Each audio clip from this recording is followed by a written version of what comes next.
నాకు తెలియదు. హలో పేతురు, నువ్వు యేసు ప్రభు శిష్యులో ఒకడు కదా? ఎవరయ్యా బాబు యేసు ప్రభు ఎవరు? అసలు నన్ను ఎప్పుడు చూశావు? వెళ్ళిపోయాడు. మరలా ఇంకో చాటుకి వెళితే ఒక చిన్నది, హలో యేసు ప్రభువుగా నిన్ను చూశానే. లేదు లేదమ్మా. మరలా ఇంకొక స్థలానికి వెళితే అక్కడ కూడా అబద్ధం ఆడాడు.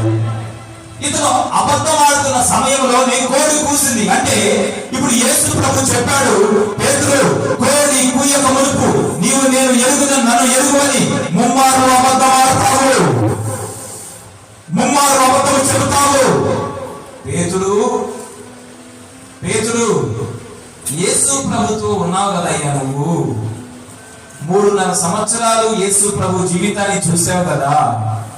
3.5 సంవత్సరాలు స్వయంగా యేసు ప్రభుని తాకావు కదా. ఎలాగూ అబద్ధం ఆడేవయ్యా? అదే సజీవుడైన దేవుడు నీతో ఉన్నప్పుడు, జీవము కలిగిన దేవుడు మనతో ఉంటే ఆయన ముఖ దర్శనాన్ని చూసి, ఆయన ప్రభావాన్ని చూసి, ఆయన అనుభవాలు నీవు ఎరిగి ఎలాగూ అబద్ధమాడావు? ఎలాగూ అబద్ధమాడావు? అపవాది నన్ను ప్రేరేపించాడు. వినండి దేవుని ప్రజలారా, యేసు ప్రభువు చెప్పిన మాటలు తలంచుకొని జ్ఞాపకం చేసుకొని బహుగా ఏడుస్తూ ఉన్నాడు, బహుగా వేదనపడుతూ ఉన్నాడు. ఇప్పుడు పేతురు ఎందుకు ఏడుస్తున్నాడంటే ప్రభు పట్ల తాను చేసిన తప్పుని జ్ఞాపకం చేసుకొని పశ్చాత్తాపముతో ఏడుస్తూ ఉన్నాడు. హల్లెలూయా, హల్లెలూయా.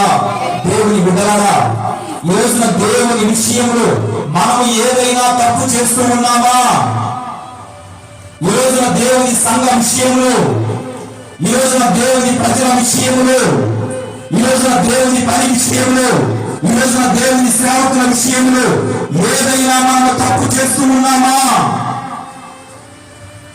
గమనించండి దేవుని ప్రజలారా, దేవుని సంఘానికి కానీ, దేవుని సేవకులకు కానీ, దేవుని ప్రజలకు కానీ మనం ఏ కీడు చెయ్యకూడదు.